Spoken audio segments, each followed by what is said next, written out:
नमस्कार।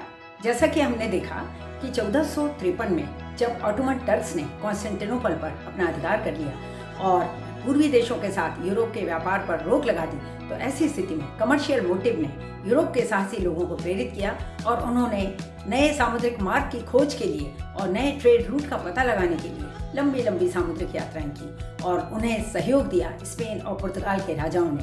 बाद में अन्य देश भी सामने निकल कर आए और परिणाम ये हुआ कि आज वर्तमान विश्व का जो फिजिकल स्वरूप हम देख रहे हैं वो इन्हीं सामुद्रिक यात्राओं का ही परिणाम है। तो आइए इस पर विस्तार से चर्चा करते हैं। देखिए, यूरोप में आधुनिक युग को जन्म देने वाले परिवर्तनों में सबसे महत्वपूर्ण था नए देशों की खोज के लिए समुद्री यात्राओं का सिलसिला। तो चलिए सबसे पहले हम इसके कारण जानते हैं। जैसा कि आप सभी जानते हैं कि प्रथम तो था मसालों या स्पाइसेस की प्राप्ति। इन मसालों का उपयोग भोजन के प्रिजर्वेशन और दवा आदि के लिए किया जाता था। मध्य युग में सबसे अधिक मांग वाले उत्पादों में से यह एक था। इसीलिए भारत एवं साउथ ईस्ट एशिया में इसकी प्राप्ति के लिए नए ट्रेड रूट का पता लगाने हेतु समुद्री यात्राओं का सिलसिला आरंभ हुआ। लेकिन और भी महत्वपूर्ण है स्पिरिट ऑफ एडवेंचर। कई साहसी लोग जो समुद्र के शूरवीर बनने और नए तथा अनजान सितारों को देखने का सपना हर रात देखते थे, वे आगे आए। फिर रिलीजियस जील, ये भी एक महत्वपूर्ण कारण था। फिलिप द्वितीय जो 1556 में स्पेन का शासक बना, वह कैथोलिक धर्म के प्रसार के लिए बहुत अधिक उत्साहित था। उसने सेलर्स के साथ ही सोल्जर्स को एक्सप्लोर करने और प्लंडर करने तथा क्रिश्चियनिटी में कन्वर्ट करने हेतु प्रोत्साहित किया। धार्मिक पुनर्जागरण या रिलीजियस रिफॉर्मेशन भी इसी से जुड़ा हुआ था। उसने यूरोपीय लोगों को दूरस्थ देशों में गैर ईसाइयों के लिए समुद्री मार्ग खोलने के कार्य को एक कर्तव्य के रूप में देखा, यानी यह कि एक ड्यूटी है to show them the way to heaven. फिर है पैशन फॉर गोल्ड। कोलंबस के अनुसार सब चीजों में सोना सबसे मूल्यवान वस्तु है। जिसके पास सोना, उसके पास दुनिया की सारी चीजें। आइए अब हम चर्चा करते हैं उन खोजकर्ताओं की जिन्होंने न्यू सी रूट और नई दुनिया का पता लगाने में अपना महत्वपूर्ण योगदान दिया। इनमें सर्वप्रथम पुर्तगाल के प्रिंस हेनरी, जिन्हें टाइटल मिली थी प्रिंस द नेविगेटर की, उन्होंने ओवरसीज का सपना देखा था।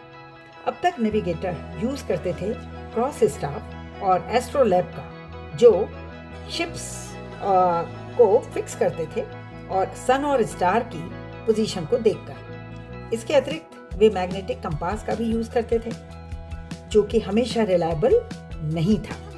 अतः प्रिंस हेनरी के प्रोत्साहन के कारण स्ट्रॉन्ग शिप्स बने जो कार्वेल कहलाते थे, जिनमें तख्ते या प्लैंक को सपाट रूप से जोड़ा जाता था, जिसने नेविगेशन को आसान बना दिया। इसके बाद आते हैं वास्को डी गामा।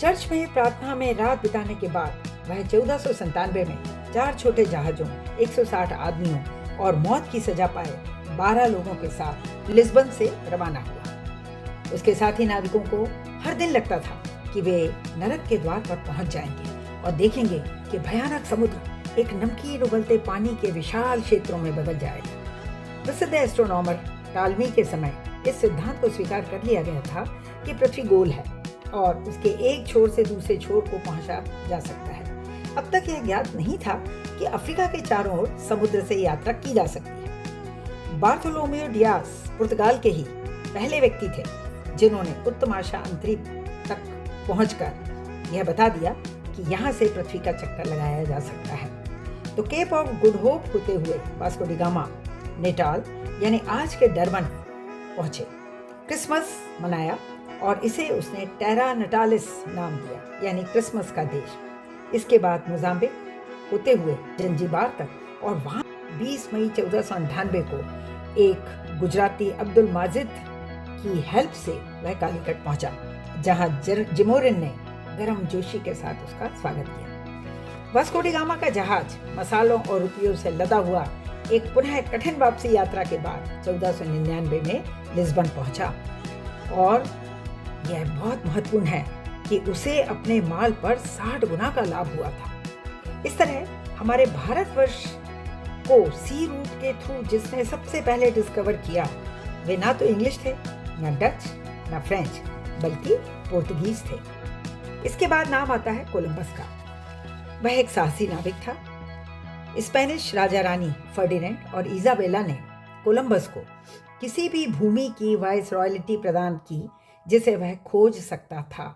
साथ ही समुद्र के एडमिरल का खिताब भी दिया। वह 3 अगस्त 1492 को रवाना हुआ। 33 दिनों तक उसने समुद्र और आकाश के अलावा कुछ भी देखे बिना लगातार यात्रा की। 12 अक्टूबर को वह फ्लोरिडा के पास पहुंचा।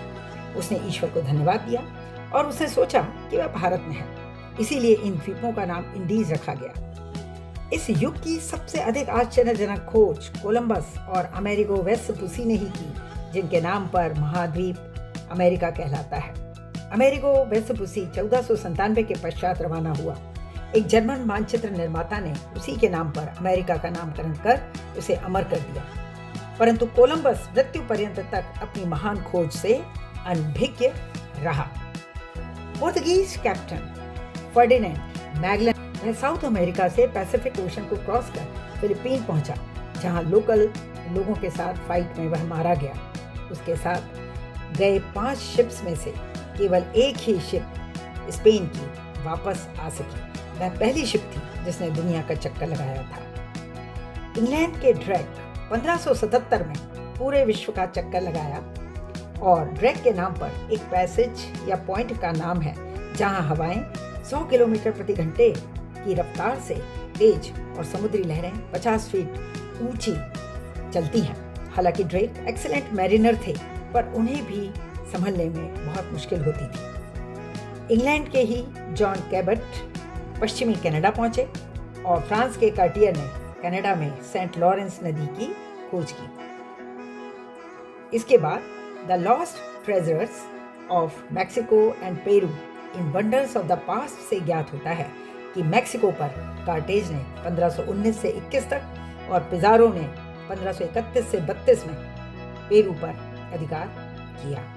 अंत में हम कह सकते हैं कि समुद्री यात्राओं पर जाने वाले ये सेलर्स संसार के लिए पथ प्रदर्शक थे। इस काम के लिए उन्होंने जीवन की बाजी लगा दी और पहली बार दुनिया परिचय की परिधि में आई। तो चलिए फिर मिलते हैं अगली कड़ी में discovery of new sea route के परिणामों पर चर्चा करने के लिए, जो कुछ मायनों में बहुत अच्छे थे और कुछ मायनों में भयावह भी। तब तक के लिए नमस्कार।